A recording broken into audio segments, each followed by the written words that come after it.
Hello friends, welcome to Usha's kitchen. இன்றைக்கி நாம் முட்டை தொக்கு எப்படி செய்யுதுன்னு பார்க்கலாம் வாங்க. அதுக்கு நாம் அடுத்து 2 ஸ்பூன் எண்ணெயில் 1 ஸ்பூன் உப்பு, 1 ஸ்பூன் மிளகாய் தூள் சேர்த்துக்கலாம். அடுத்து வேக வச்ச முட்டையை கீறி உப்பு மிளகாத்தூளை நல்லா வறுத்து எடுத்துக்கலாம். நல்லா 1 நிமிஷம் சாட்டே பண்ணி எடுத்துக்கலாம். அப்போ தான் மசாலாலாம் உள்ளே இறங்கும். இப்போ நாம் இதை எடுத்துடலாம். அடுத்து அதே பேனில் 1 வெங்காயம், 2 பச்சை மிளகா, 1 கொத்து கருவேப்பிலை சேர்த்து நல்லா வதக்கி எடுத்துக்கலாம். 1 ஸ்பூன் இஞ்சி பூண்டு பேஸ்ட் சேர்த்துக்கலாம்.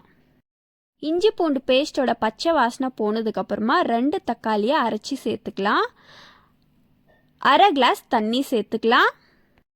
டேஸ்ட் பண்ணி பார்த்துட்டு சால்ட் ஆட் பண்ணிக்கலாம். 1 ஸ்பூன் கரம் மசாலா, அரை ஸ்பூன் மிளகாய்த்தூள் சேர்த்துக்கலாம். இப்போ இதை மூடி வச்சு 2 மினிட்ஸ் வேக வச்சு எடுத்துக்கலாம். இப்போ இதில் வறுத்து வச்ச முட்டையை சேர்த்துக்கலாம். இப்போ 1 நிமிஷம் வதக்கி விட்டு இறக்கிடலாம். இப்போ கொத்தமல்லியை தூவி விட்டு இறக்கிடலாம். அவ்வளோதாங்க, ரொம்ப சிம்பிளாக முட்டை தொக்கு ரெடி. இந்த வீடியோ உங்களுக்கு பிடிச்சிருந்தா லைக் பண்ணுங்கள், ஷேர் பண்ணுங்கள், கமெண்ட் பண்ணுங்கள். இதே மாதிரி நிறைய குக்கிங் ரெசிபீஸ்க்காக மறக்காமல் உஷாஸ் கிச்சன் சேனலை சப்ஸ்கிரைப் பண்ணிக்கோங்க. தேங்க்யூ ஃபார் வாட்சிங்.